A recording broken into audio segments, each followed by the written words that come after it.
Nicklas Hansson, the motion capture stuntman behind Battlefield 2042's Rendezook, Ivor's Viking brutality, Irish's gritty combat takedowns, and some even really hot stunts in Game of Thrones, sat down with me and chatted about the behind the scenes for some of the most incredible video games and TV shows. This video was an absolute treat to record and edit, so please enjoy. And make sure to follow Nicklas at the links below.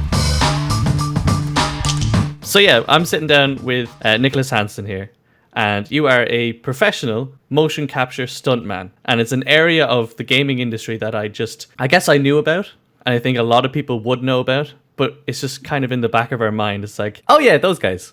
Whereas when I saw your post on Reddit, I was like, an AMA with a motion capture stuntman. I actually have so many questions. It's an area, it's a field of the gaming industry that I just never really put very much thought into. But when you actually start to think about it, and when we go through these clips from Battlefield and Battlefront and Assassin's Creed and more outside gaming as well, you start to think, yeah, you kind of need those guys. A cinematic trailer and even gameplay just wouldn't be as fluid, as organic, and just as good in general without people like you. So I have a lot to learn. I hope you can teach me a little bit today. I'm very excited. Where can viewers watching this video find you? What are your social channels? Do you have a website? You know, that sort of thing. Sure. On Instagram is probably the easiest. It's Nicklas.Hansson, Nicklas.Hansson with double S. And then on Twitter, it's Nicklas_H. Perfect. This first shot in Bad Company 2 when the Jeep is going past, that's you getting thrown to the floor there? Yeah, they copy paste so many things. Like if you die 10 times, they can use that death in many places as well. Yeah. But it's probably me. What you see in the end result is not necessarily exactly what the performer did, because the animators can do so many things, and sometimes it's pretty close to what you did, but sometimes they do a lot of polish work and changes and modifications to it. Oh, okay.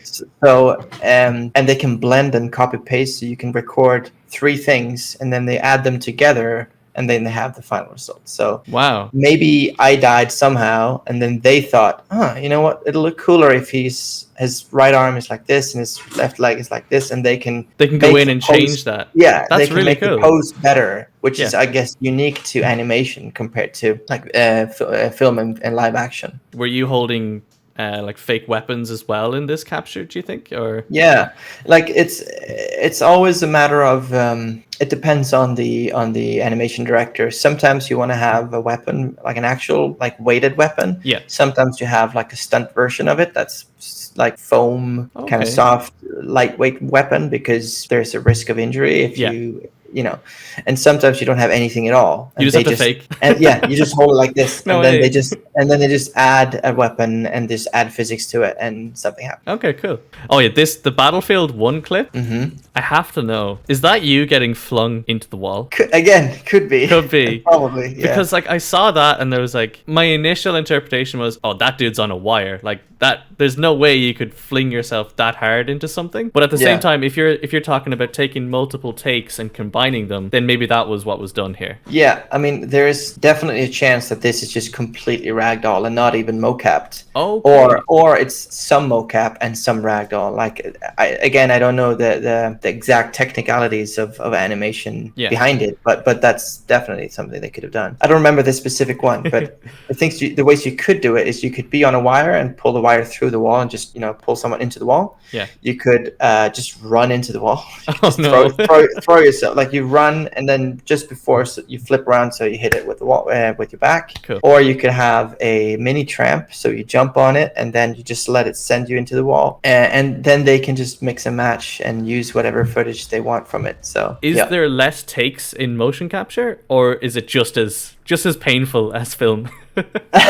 I would say that sometimes it's the opposite, that there are more takes in motion capture, because in a movie, if you do one stunt, then they go reset, and then the reset time is like 20 minutes for everything to be reset and all, move all the debris and all the stuff. Yeah. But in mocap, there's nothing. It's just go back to walk over there again. Walk over there and go again. Right. So from that point of view, you can do it several times.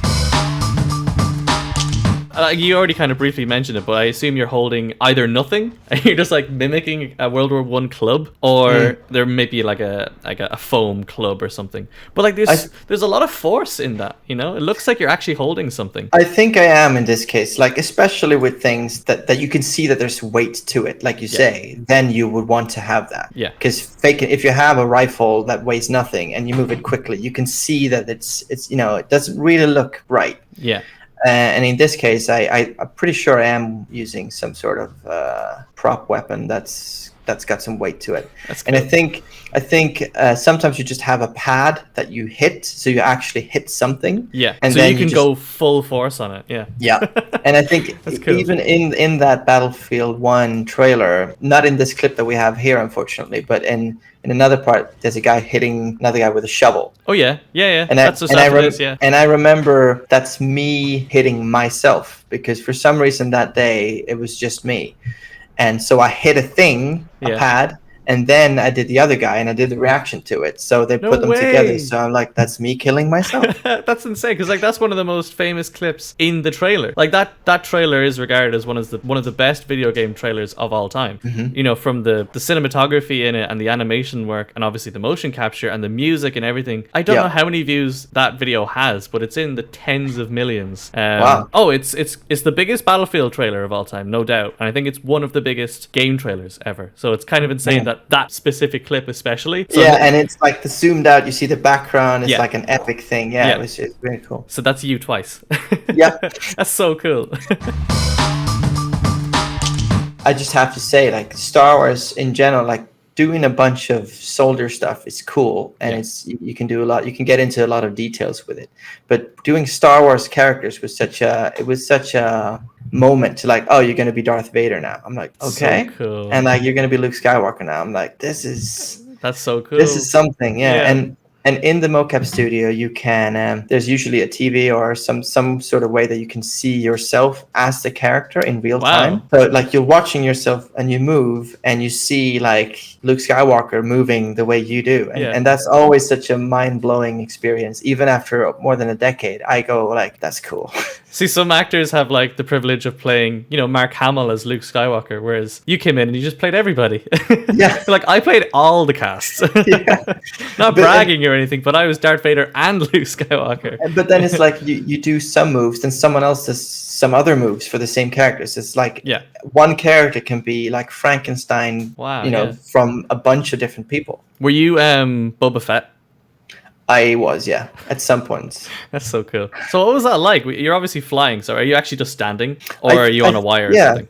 I think for Battlefront, we didn't use that much wire work, actually. Okay. So a lot of it was just jumping. So like for the drones or for the clones landing and for all the jetpack stuff, we would have like a box that I would run and jump off of and then land. Wow. But then midair, you sort of lean back so that when you land, you get that kind of, like running landing kind of. That's really cool, yeah. Because like it just looks like wires. You're just floating there. But that's happened to me on I think it was for Vermintide. It's actually happened a couple of times where they brought the data back and the people are like, no, we have to reshoot that mocap because we can clearly see he's on a wire. Oh, wow. And they're like, he's not on a wire. That's just him doing it.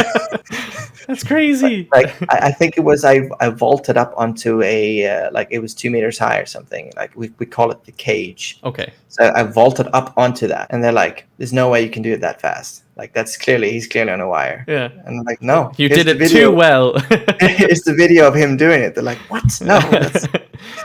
That's crazy. They're like, he's achieving inhumane like speeds. Yeah. That's really cool.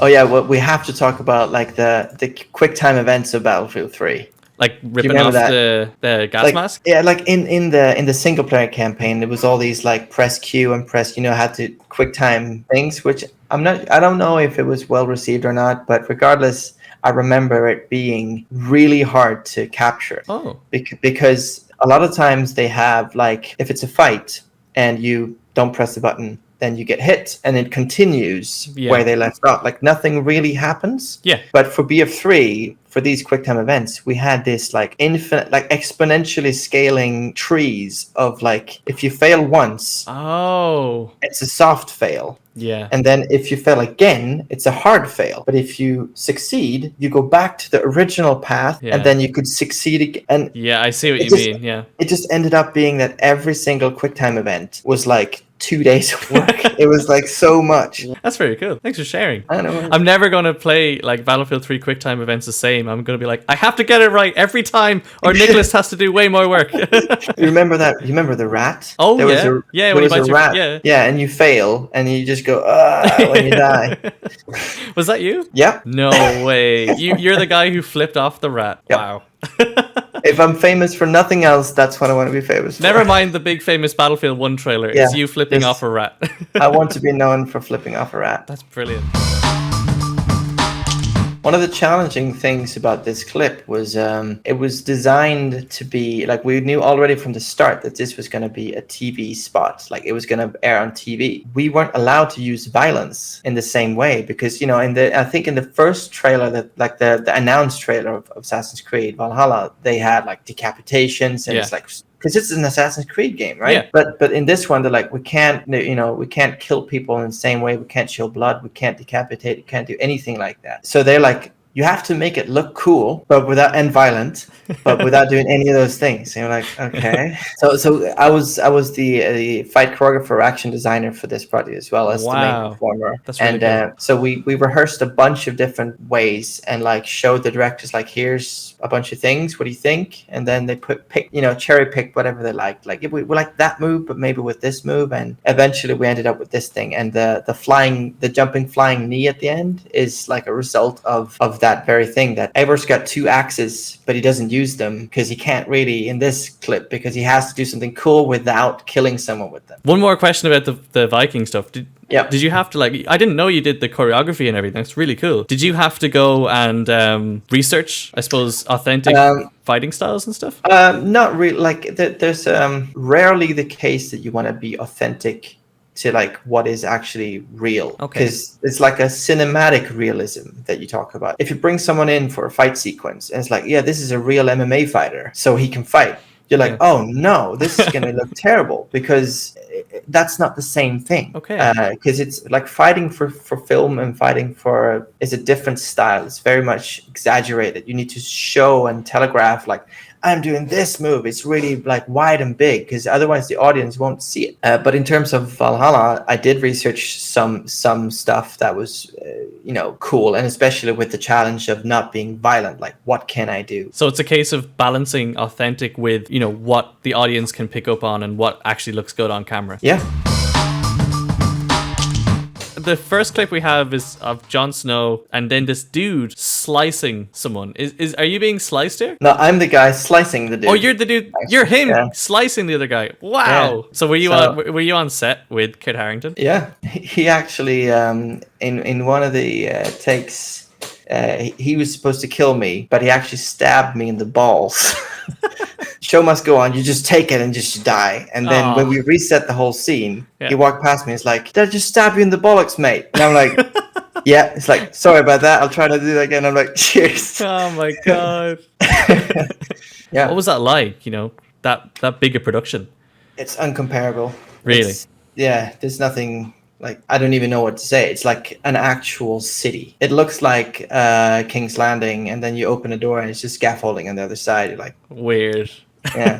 So they lit you on fire for the dragon? Yep. What was that like? I got to do a full body burn, but with no mask. So that's why I'm in the front row. You can see my face. That's you right up the front there? Yeah. The protective garment that you have is called, usually you use something called Nomex. So soak that in this cell gel or like cool gel that you have for 24 hours. Okay. And then so when you put it on, it's freezing. So you're like, oh, light me on fire already. And then you have several layers. So you're always like, oh man. And then so it's like several layers of that, and then several layers of costume. And so you're basically, you're kind of limited in how you can move. And but it is a little bit like that. Please put me on fire. Like, I want to be on fire so that warm me up. Yeah, I remember, because you can't see anything, like you close your eyes and hold your breath, and I remember feeling when I'm like, I'm done, I'm dead, I'm on the floor. And I remember feeling my face getting warmer and warmer and warmer and warmer. And I'm like, this is almost a bit too warm. Like, this is like dangerously warm. When they put us out and I watched the footage afterwards, I realized what had happened. It was like the guy next to me, I had like crawled, because I can't see, I've crawled into him. No So way. when I'm there waiting, my face is like barbecuing on his flames. So like right in his fire. Oh my God. When it was described to me, like, they didn't say we're gonna do a Rendezook. I don't think they did anyway. But it's like, oh, so you're gonna eject out of the jet, and then you're gonna shoot your RPG, and then you're gonna land it. I'm like, it's a Rendezook. You knew it was, but when they were Yeah, I describing knew it. in the studio. I'm like, I get to do this thing. That's like an epic battlefield thing. I'm like, this is an honor. This is That's so cool. So and seeing the reactions for that specific moment of the trailer in general, but that specific moment, I'm like, wow, this is, Yeah. It's like, look, Mom, I'm a meme. It felt way worse than it looks. I can assure you that. Like, I think it looks like a difficult grab. Like you're kind of grabbing with your arms outstretched. So like I'd say that kind of hurt. You know, it's not like you're not grabbing like this. You're kind of like grabbing like this. Because that's exactly what they were going for. They wanted it to look hard, because it's, you know, you've just ejected yourself out of an airplane and caught you. Like, it's impossible to do. So you want to sell the idea that it's like, ugh. Yeah. So they wanted like the elbows to really like hyperextend and like stretch as much as possible. And that means, like you say, you have to like catch it like this, which means you have no time to brace. So it's just like, ugh. Yeah. One of the shoot days we did it with the wires, and I did that like eight or 9 times, I think. And then we did another shoot day, I think before that, even with no wires. It was just me jumping onto a ledge and trying to catch onto it, and I'm not sure if they used which take they used. They could have used the no wire one. Wow. Or both. Or a combination of both. Yeah, that's good.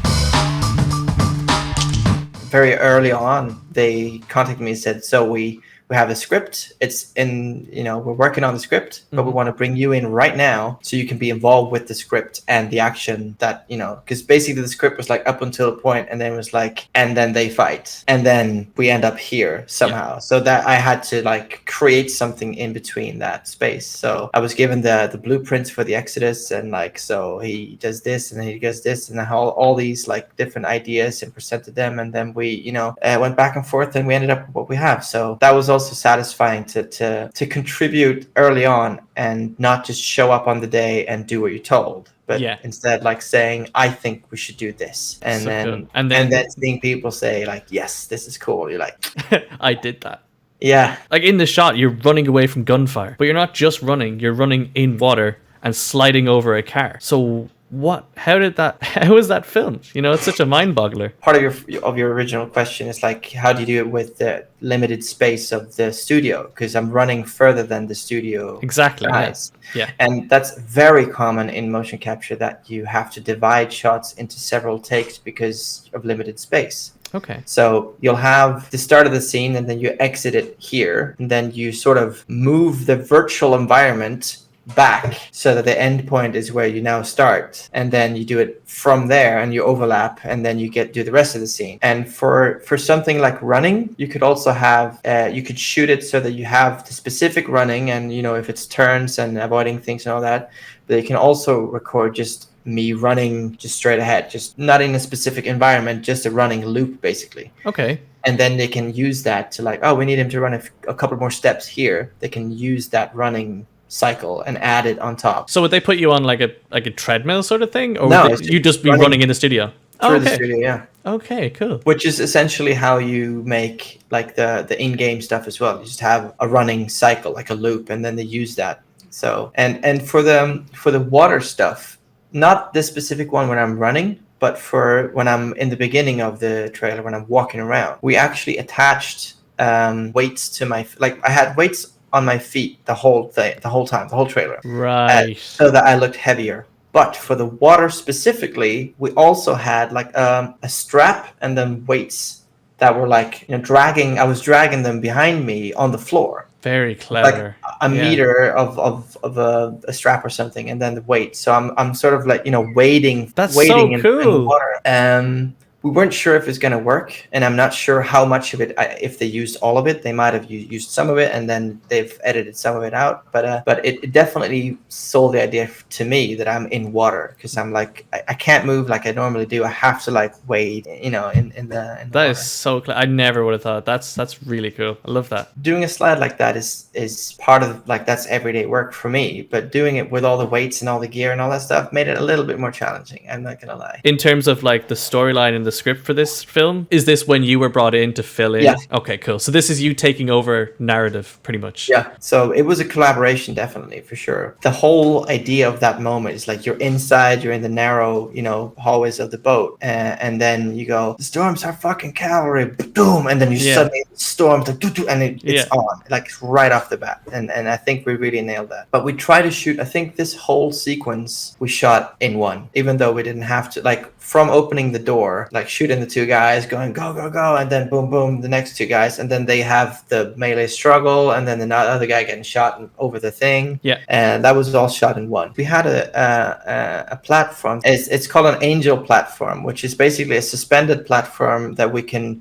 raise any part of it so that we can make it move. And so I'm on this platform, and they raise the back end of it so that it turns into a slide. So I'm not standing there and then doing a slide. The floor is actually lifting up and forcing me to slide down it. That is crazy. And then the moment when he lands, and there's an explosion throwing him into the railing of the thing. That was one of my ideas as well. Is like they wanted to up the stakes of how do we make this personal, and they said, well, let's do something with his son. And then what if his son is like on deck, like barely surviving, but like how do we show that though? How do we connect these two? And I'm like, what if there's an explosion that sends him to the railing, like almost over the railing, and there he is? And they're like, yeah, we're doing that. Sold. Yeah. And part of what we wanted to do with this comic movie is like we did it a couple of times, and they were like, it's cool, but it's a bit too ninja, because they're like, remember, this is Irish is very experienced, he's done a lot, but he's not 20 anymore, so we changed it a little bit to what it is now. It's like a little bit more precise and methodical, and heavy, to make it like that's Irish. He's not like what ninja. So, and I think it sells the idea of that as well. Can you explain how that was all filmed? Like, obviously, the run, you probably just run down the studio, and then the jump, is that like? See, you're getting the hang of it. I'm learning. You know mocap now. We did just that. Like, we had a pickup of just me running, and then we had me running and jumping just on the floor, so that you get like basically a long jump. Like in the Goodbye Kansas studio, there's one set piece or piece of prop that is known as the cage. Yes. And it's like a big cage that you use for climbing on top of, or climbing on the side of it, or like standing on top of it. Like anything that's elevated, you need to use the cage. Is that what you used for the Rendezook as well? Exactly, that's the one. Yeah. I was on top of that. I think maybe we even had that angel platform I mentioned earlier. Maybe that was on top of it. I can't remember. And I just run and jump off it far and high as I can. And cool. we put mats on the floor, and that was it. That's awesome. But that's all the clips. That's everything. Thanks isn't even enough. So thank you so much, Nicklas. It's been my pleasure. Extremely insightful to get a behind the scenes look at this. I think generally my opinion on any form of game development, and that's why I do love speaking to people behind the scenes and finding out funny stories and just little tidbits, is because gamers are kind of hostile. We can be kind of cranky and kind of aggressive towards people like you, or developers or producers or community managers or anything. A lot of it comes from a place of misinformation, or it's not ignorance. Gamers aren't just assholes. It's just we don't know. And I think the more players know about games and about how things like this are made, the more accepting and more praising we'll be, because there's so much work that goes into this stuff. It's absolutely unbelievable. I just think the more people know about that stuff, the more recognized it'll be. And obviously motion capture in general, especially when it comes to gaming, is just something that people need to know about. So I really appreciate you sitting down and chatting with me today. It's been an honor, and thank you. The honor is mine. Like I'm happy to talk about it. I probably have 10 times as many stories that I haven't said right now. So there's a lot to go through, and I'm happy you reached out to me and invited me to do this thing. It was fun, and I love sharing these stories. I'm very passionate about both mocap and video games in general. So if people have any questions, feel free to reach out to me, and I'll see what I can do. And they can reach you on Instagram mainly, you said before. Yeah, Instagram. Like I'm a beginner Twitter user, but I am on Twitter as well. But Instagram is probably the easiest, or try Twitter. And yeah, I guess you can post. Yeah, I'll have everything it. in the description and the top comment as well, so you can find Nicklas everywhere. And the website too.